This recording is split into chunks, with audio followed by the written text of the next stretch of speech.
Hello, good night, everybody.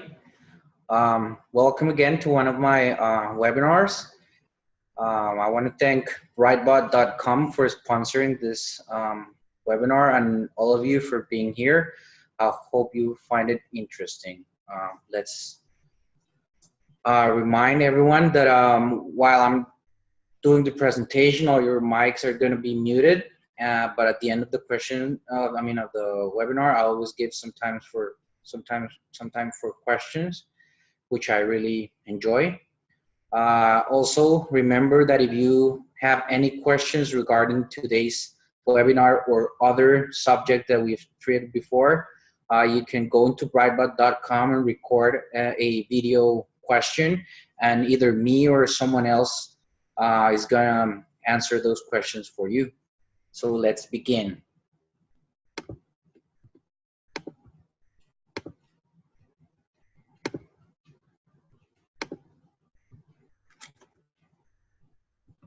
So today we're going to be talking about Alzheimer's.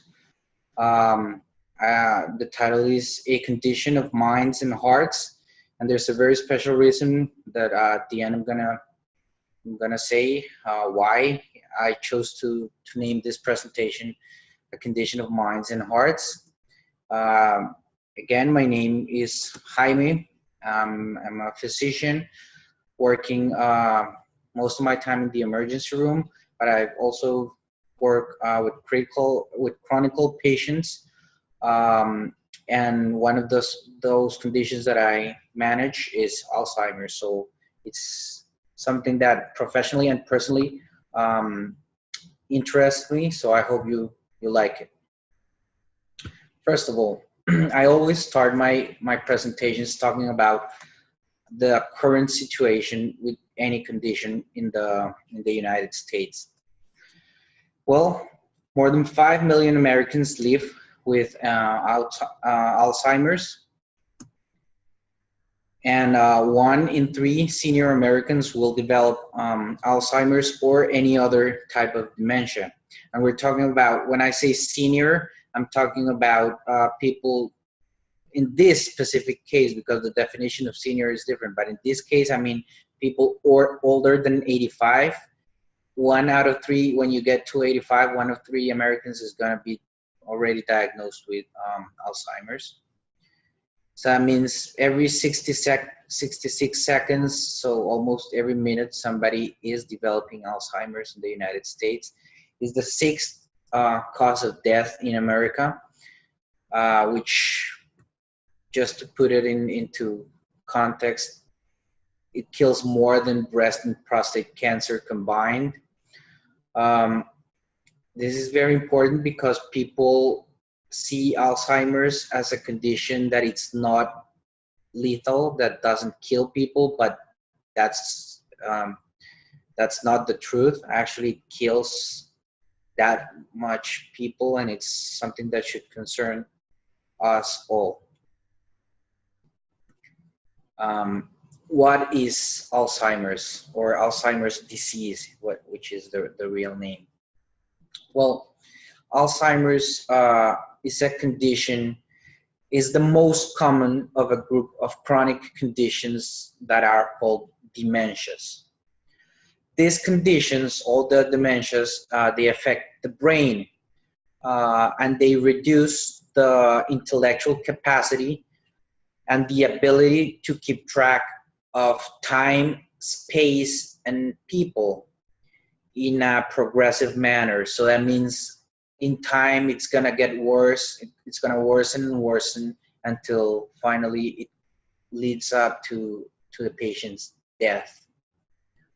So you can see that there are certain words that I highlighted there. Well, first of all, it's chronic, and the main characteristics are time, space, and people, and we're gonna explain that a little bit more later on. And also, it's very important that it's progressive. The predominant symptom in Alzheimer's disease is memory loss.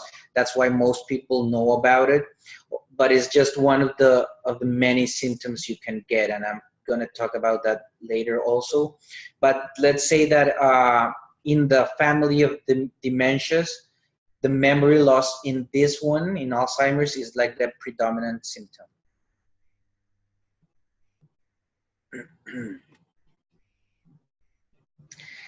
What is the cause of Alzheimer's?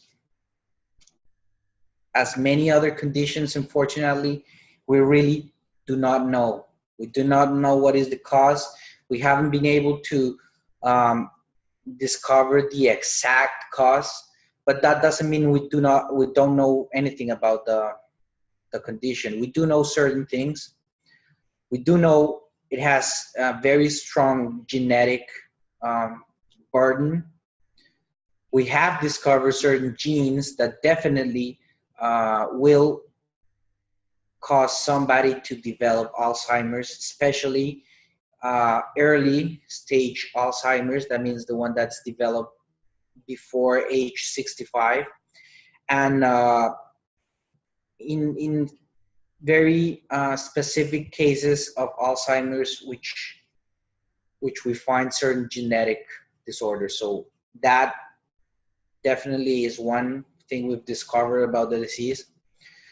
The second one we know is something that is called the beta amyloid plaque. That means in the brain, certain substance gets accumulated. Actually, two different substances. So I'm going to just go ahead and bring the second one. That is called the fibrillin. So these two substances accumulate in certain parts of the brain. The beta amyloid accumulates outside of the brain cells, which are called the neurons, and the fibrilloid is accumulated in the inside of the cell. So those are molecular causes. I'm not gonna talk much about it. That's more microbiologist and neurologist, but it's just for you to know that we do know certain things that can help us later treat that. And the third theory has to do with the neurotransmitters. So the substance that are between two brain cells that help them communicate one with the other. So there's a little problem within that little part, like the joint between two brain cells and the substance that is in that little space. That's also one theory. And I guess the real answer is that we do not know the cause, but maybe all of these and maybe more other aspects contribute to the developing of Alzheimer's. Then what are the symptoms of Alzheimer's? Alzheimer's disease, as I already said, is part of the dementias. And basically when we talk about dementia, actually the word means like losing your mind. But when we say losing your mind, we think of our perception of crazy people. But at least for medical doctors, the mind, it's more defined in those three things that I talked before: time, space, and people. That is what makes up the mind, at least for us. So the dementias affect those three things, but Alzheimer's specifically has affect one of those more than the others. So the first things you will notice of a patient with Alzheimer's is that they have difficulty learning new things. That is something very important, because a lot of people start forgetting things as they get older, and they say, oh my God, I'm developing Alzheimer's. A lot of people have that question, and actually they go and talk to the doctors about it, or they start asking their family members if they think they have a problem. But it's more about learning new things. That is like the beginning of everything. So they do not have any problems going to the same places they always go, to the same supermarket. But then if you teach them something new, they will learn it, but they will forget it very easily. So you will ask the next day and they will simply not know nothing about that new thing they learned. Telephone numbers, places, even names. Of course, that is together with difficulty remember recent events. So the memory loss, that is the main symptom in Alzheimer's disease, relates with short-term memory. Another symptom that starts is that people start repeating things over and over. The patients tell you one story, they simply go do other thing, and then they'll return and they will repeat that same story to you. Of course, they don't remember. They said it to you, so they will repeat it, or they will ask you the same question even when you have answered that probably twice or three times. And one of the, this is not very, this is not a symptom that is in the early phase of Alzheimer's, but it develops some time, and that's changes in the mood. Actually, patients get very irritable. They irritate very easily. They become aggressive, especially when they get confronted with their symptoms. And this is something very common because this condition is very difficult to understand and to deal with. So a lot of people think the symptoms are just part of normal aging, and they confront their family members about it. Like, Mom, you're asking me this same question too many times, and I'm getting annoyed. And they will say, I'm not doing that, and they will get very, very mad. And also late, as the condition progresses, they start getting disoriented. And it's not that they can't remember a new place, because that would be difficult to remember, remembering recent events. This is that in familiar places, they suddenly forget where they are.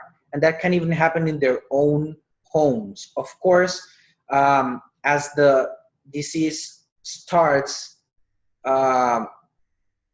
these familiar places are probably not so familiar. Let's say maybe a mall, they always go once a year. Now they get lost there, or they don't recognize it.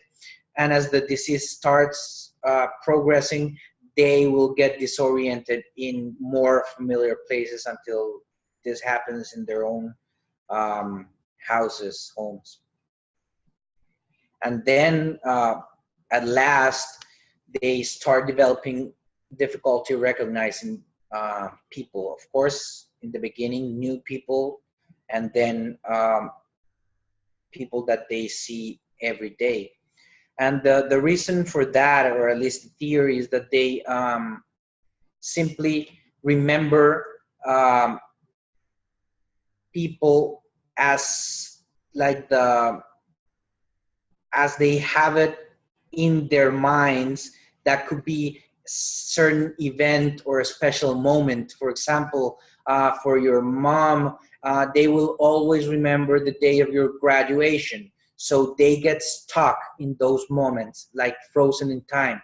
So for their minds, it is not possible that you grew up and now you're 30 or 40. For them, you will always be 20, 22, something like that. That's something very common. But of course, this is something you will notice as the condition gets very, very late stage. And of course, they confuse dates and hours all the time. This is also a very common symptom. And it's very confusing because even I confuse sometimes dates and hours. So you have to be careful, or at least talk to somebody that knows, because not everybody that has any of this symptom has necessary Alzheimer's.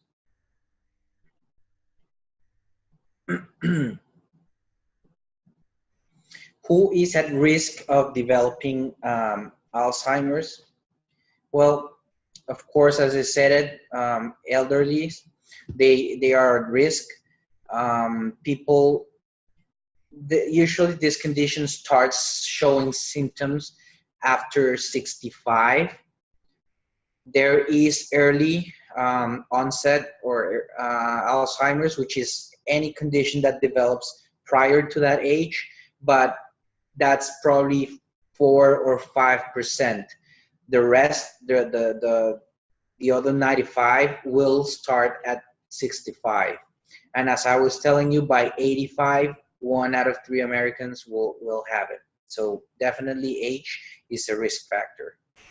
The other one is having a family member affected by Alzheimer's. And of course, I already mentioned there's a very strong genetic burden. Definitely, if both your parents have the gene, one of 3 genes that is linked to Alzheimer's, probably you're going to have it, but only on the familiar Alzheimer's, which is early onset, so that means it's only at 5%. But the rest, the other 95, still are at higher risk if one of their family members was affected by Alzheimer's. Another thing that I think you should know is that another fact is that Alzheimer's has an effect that we call anticipatory. That means with every generation, symptoms start at a younger age. So your great-grandmother started developing symptoms at 75, your grandmother at 65, then your mother at 55. I mean, it's not always 10 years, but younger and younger. Other risk factor, which is common to Alzheimer and other types of dementias, are head traumas, repeated head traumas. Actually, there's a lot of literature about Alzheimer's and other dementias developing in sports, players of football or boxing, including some that develop Alzheimer's. So this is definitely a risk factor. And people with heart conditions. And when I say heart conditions, I mean high blood pressure, diabetes, it's also a heart condition. And well, heart failure and things like that, because there is a damage in the vascular system, cardiovascular system, and this is linked to Alzheimer's and other dementias. How do we diagnose Alzheimer's? It's basically medical history. It's the story is almost always the same. Somebody who is 65 or older who started developing memory loss, recent events, then they progress, they start developing all the symptoms I showed. Of course, this history includes family history also. We do perform some mental status tests that help us determine, or at least objectively determine how's the mind of the person. So we evaluate memory, cognitive aspects like arithmetic or calculus, or simple calculus. We do evaluate, well, like the 3 things I was telling you: mind, time, space, and person. And when I say person, are things that identify yourself, like what age are you, what do you do, what's your job, and things like that.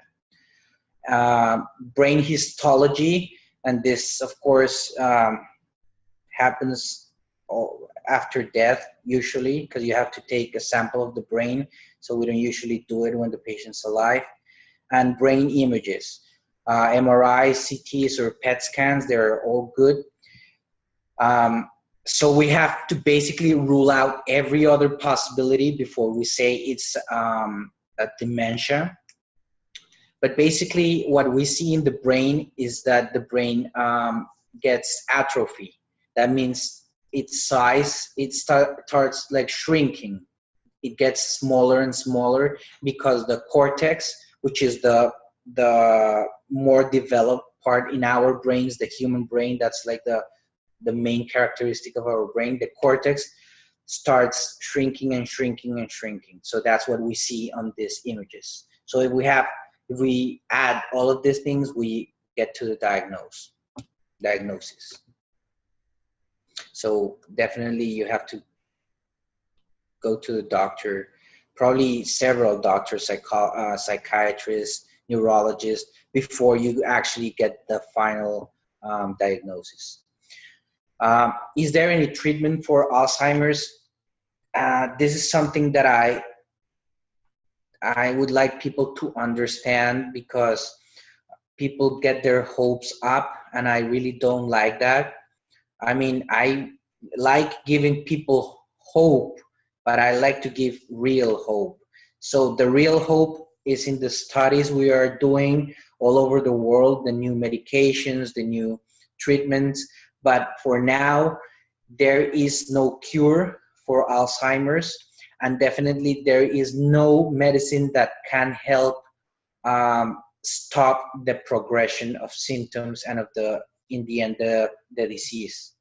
We do put our patients in certain medications, but they're not for stopping the progression or for curing. They're simply for treating certain symptoms, which are, for example, difficulty sleeping. Believe it or not, the memory loss is so big that people are not able to keep track of time. They don't know if it's daytime or nighttime, so they have a lot of trouble sleeping. They think they already did, so they don't want to sleep. So we give sleeping pills. Mood changes, depression. Depression is a consequence of Alzheimer's and also a risk factors. Studies say that depressive people develop Alzheimer more than people that are not depressed. So we try to give antidepressants to these patients. Of course, they turn aggressive, so we have to give medications for that. And psychosis, which is when they get to the point where they no longer distinguish their reality they're living, so they start getting paranoid. Since they don't remember where they left their things, they start, the brain develops an explanation. Well, if my car keys are supposed to be there and I do not find them, then the brain tells them somebody is taking their keys. So they start getting paranoid, like somebody's stealing from me, somebody's in the house, I can hear you talking about me, you want to get me to a mental hospital, I know it. So we try to give medications trying to treat these symptoms. But as I was telling you, none of this stops the progression of the disease. Here's where I get to the point where why I named my presentation the way I did. We have to remember that this condition affects more than just the brain. In my case, my maternal grandmother, she's diagnosed with Alzheimer's, and I lived with her for a long period, and I took care of her. And it affects you as a caregiver, because it's very, very difficult to deal with this, to see them, how they change and how they are sad. You just have to remember that they are not aware of what's happening, and there's no point in confronting them with the disease. Just try to make them happy. there is something that is called the Caregiver Syndrome, in which people that are taking care of somebody with Alzheimer's, they have to quit their jobs to pay attention to or to take care of their family members. They start having arguments with the family because everybody thinks they should do everything in a different way. So this is a whole thing. So it gets in our emotions, in our feelings. It creates a lot of more things than simply a mental condition. It affects families. And my advice is that you have to plan ahead of time for you and for your family. That means think right now, take your time and think, what would you do, or what would you like your family members to do in case you start developing symptoms? Write a letter for yourself in case you ever start developing symptoms, so you know you are talking to yourself, because it's very difficult to explain this to a patient. Of course, they will not be able to understand. But if suddenly you are talking to yourself, then that's different. So plan ahead and get tested, prevent cardiovascular conditions, like I said in my previous presentations, and then I guess you'll be able to deal with this. And if you are taking care of a person that has dementia or Alzheimer's in this case, remember that there's also help for caregivers. You have to take some rest. You have to talk to somebody, because this is not an easy task. I know it myself, and but there's always help. Thank you. Thank you for paying attention. Now it's time for the questions. So please go ahead. You know, I really enjoy your questions. Dr. Mesa, you mentioned the beta amyloid protein as one of the leads that contributes to the Alzheimer's disease. What exactly is beta amyloid protein, or plaque, as you call it? Well, beta amyloid, it's the product of the there are certain proteins that are outside of the neurons, the brain cells, and they are designed to make different things, have different functions. But proteins are like, they have a certain structure, a certain shape. So they are always outside of the cell, let's say like this, and the shape has to be in a certain way. But as they get old and the neurons start getting old, they lose that shape. So the normal, what the body does is they start cutting those proteins to release and to change them for new. But these parts that were cut from the brain cells, they start getting accumulated outside of the cells. This happens to everybody. If we took the brain samples from every one of us, we will see that we will have certain plaques. But definitely in people with Alzheimer's, they develop these plaques. I mean, they develop more plaques than normal people. I don't know if that answers your question. So then let me see if I understand this. So, Yes. So this would be something then that lives, or that would accumulate or grow outside of the normal functioning of the actual proteins? Yes. Okay. All right. There is a protein that is called the amyloid, and has different chains, alpha, beta, gamma, and as they get old and the body starts cutting these proteins into little pieces so they can get rid of it more easily. But people with Alzheimer's, they accumulate the beta, which is just a little part of the big protein, more than the normal people. And of course, it starts interfering with the communication with other brain cells. Okay, thank you. You're welcome. Dr. Jaime, what Yes. does the medication Manenda, am I pronouncing it right? Manenda has to do with Alzheimer's patients. Is it like a sleeping tablet or something like that? I cannot answer that question. I'm really sorry. I'm not.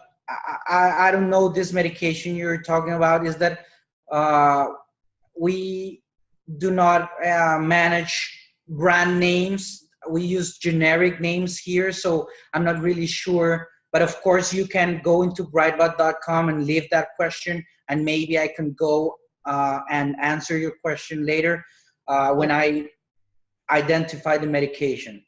Because I was a caregiver, and Yes. one of the medications that the patient used was Manenda. Nemenda or something like that. Amanda. Well, like I was telling you, maybe you can go and leave your question. I will definitely do my research. Probably it's very common medication, just that I do not identify it by the brand name. But I'm sorry I couldn't answer your question, but please go ahead and do it there, and I'll be able to do the response for you to answer the question, of course. Okay, thank you. Thank you. So, Dr. Jamie, Yes. a question, sir. So, as far as physical symptoms, you'd only have, I guess, they'd only appear late in the I guess in the progression of the disease, then, right? Can you hear me? Yes. Yes. Well, this is very progressive. It takes years and years, probably more than 10 years or more for somebody to actually have like a deterioration that's enough for somebody to actually be sure that they have the disease. So it takes even more years for somebody to actually have physical symptoms. Of course, many people ask me, why do people with Alzheimer's die? I mean, what's the cause of death? Because it affects brain, the mind, but how does it affect the body? So it's very simple. The body is like a machine. It's a machine, actually. You have to take care of this machine, and your brain is what controls that mechanism. So you sleep because your brain tells you to sleep. You take showers because your brain is telling you to take showers. You breathe, you cough, you sneeze, all because of a brain signal. So if your brain starts deteriorating with time, you will stop doing all those things. So you will stop breathing as well as you used to. You will stop sneezing as well as you used to. You will stop urinating as often and as good as you used to. So you start developing infections. You start developing immune deficiencies because your mind is not sending the right signals to your body. So you should, for example, pneumonias and sepsis due to urinary infections are the most common causes of death among patients with dementia, because simply they're not able to go to the bathroom, so they acquire infections, urinary tract infections, or they're simply not able to get rid of mucus in their lungs, or simply take care of themselves. So even injuries are also very common. So yes, the physical symptoms are the ones that you get later like late on the stages of Alzheimer's, and those are the actually causes of death.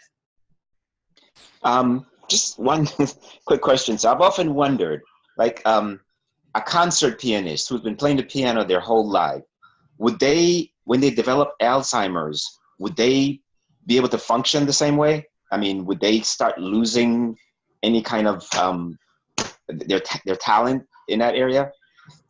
Well, that's a great question, because there is something very good that will come out of this question, and is that people that exercise their minds are not affected the same way as people who don't. So artists, mathematicians, musicians, doing that kind of brain exercise, it's actually a protective factor. That doesn't mean they're not going to develop Alzheimer's. Some of them they do, but usually it's something that they will never forget, or they will, but maybe very late on the disease. So they will forget even the face of their sons, but they're gonna still be able to play piano. At least most cases. Of course, there's not a rule for this, but they will remember certain things, certain songs, even poems that they learned when they were children. They will still remember that, but certain other things they will forget. Okay, thank you, sir. You're welcome. Dr. Mesa, I have a question. Yes. I have a very close friend whose father has Alzheimer's. She's a caregiver. During the day, they're the best of friends. They get along great. You know, they do everything. They go out. However, at nightfall, he turns into this horrible person. And there are many times that he has called the police or the security guard to say that there's someone strange in his house.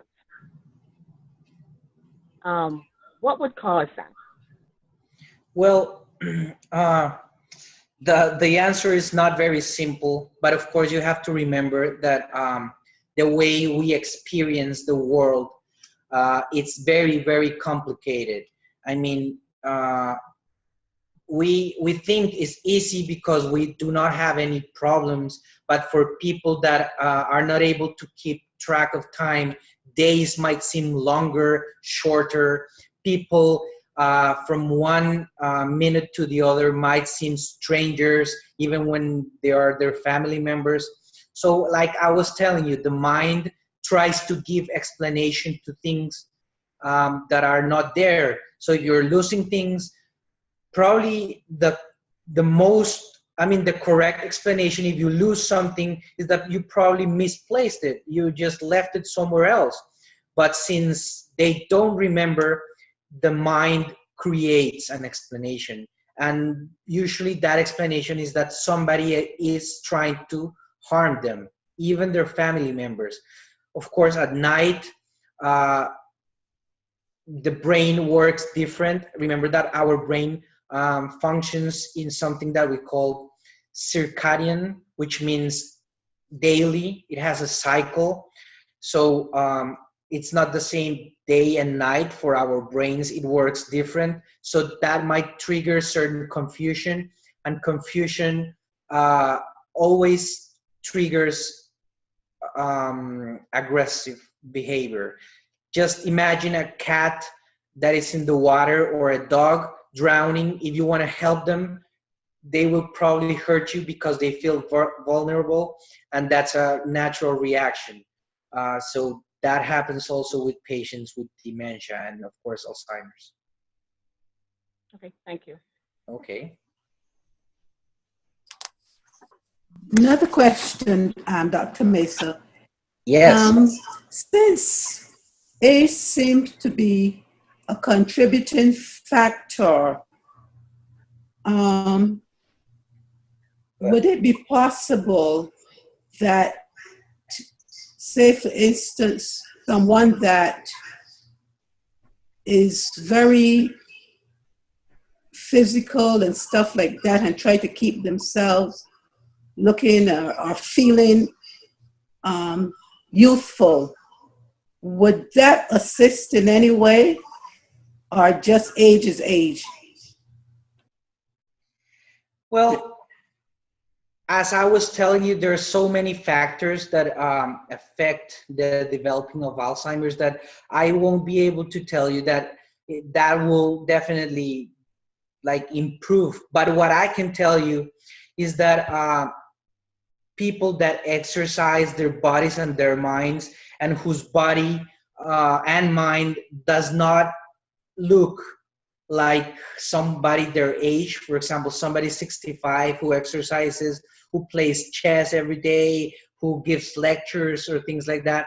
Probably he looks 45, 50, so that he looks and feels 10 or 15 years younger. They do at least delay the symptoms. It can be done, but of course it's just not enough. I mean, at the end, the physical brain damage will actually trigger the symptoms. But yes, it can help you at least have a little more years of health. Oh, okay. Thank you. You're welcome.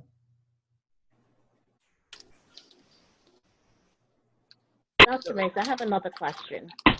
Yes, go ahead. Would you happen to know if there are any studies that says if American seniors seem to develop Alzheimer's faster or at a greater pace or at a younger age than other countries? Would you happen to know?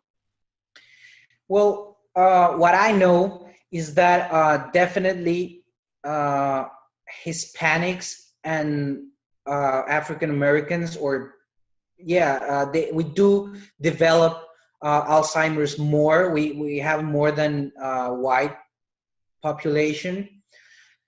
Why? Well, it's said that is because of our that we are also developing more cardiovascular conditions, but this is just an association. We're not really sure, but we definitely know that Hispanic population and Black population have more than regular like white population. But I'm not really sure if there's a study that compares countries like America versus Canada or some other countries. That I don't know.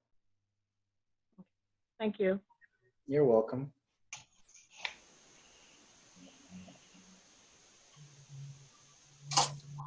Okay, I'll ask one. How it's maybe a couple parts. How unusual is it for someone who has Alzheimer's to lose their ability to communicate with words? Well, it is very usual, but usually not very limiting. What I mean is that they have certain problems remembering words. So they want to say something and they take a little bit more of time remembering the exact words they want to use. But at the end, they're pretty capable of producing words like regular language. In the final stages of Alzheimer's, some patients do go to mutism. That means they do not talk at all. And this is very common with many dementias by many reasons. One of them being that they feel threatened and they simply don't want to communicate, or they start hearing voices that like psychosis. This is also a late symptom of Alzheimer's. So at the beginning they have it, but it's not it doesn't affect them as much. At the end, it might progress to just mutism. So certain people will stop talking because of Alzheimer's. It is possible. With respect to mutism, how can a caregiver begin to possibly know how to help the patient if the patient isn't using words to communicate? What do you suggest? Well, these patients require routines. They don't wanna, they don't like to do things in a different way. They get used to certain things, and maybe they don't remember people, but they do remember certain events and the way they usually happen. They tend to know if that was their time to eat something, to go to sleep, to take a shower. So even when they are not able to speak if you keep doing the same things like you did before, you will avoid certain confrontations. Of course, you have to understand that for this to happen, you have to rely on somebody that's very comfortable around the patient, and that also the patient feels safe around, usually a family member. And we have to understand that, like I said before, they don't know they have it, so they will probably confuse you with somebody else. Even you're the son, they will start calling you by a friend's name of when they were in high school or in college. So you just go with the flow. Try to not confrontate them, but just simply go with it. If they call you by certain name, just go by it. If they don't talk to you, just simply do things the way you always did, like their daily routine, and that usually helps. Thank you very much. You're welcome. Well, thank you all for being here, for listening to the presentation. I hope you enjoyed it. If you have any questions, like the question about the medicine, just go into brightbot.com and leave the video question, and I will try to answer it, or somebody else who's knowledgeable about the condition will do. And see you in the next presentation. Thank you very much.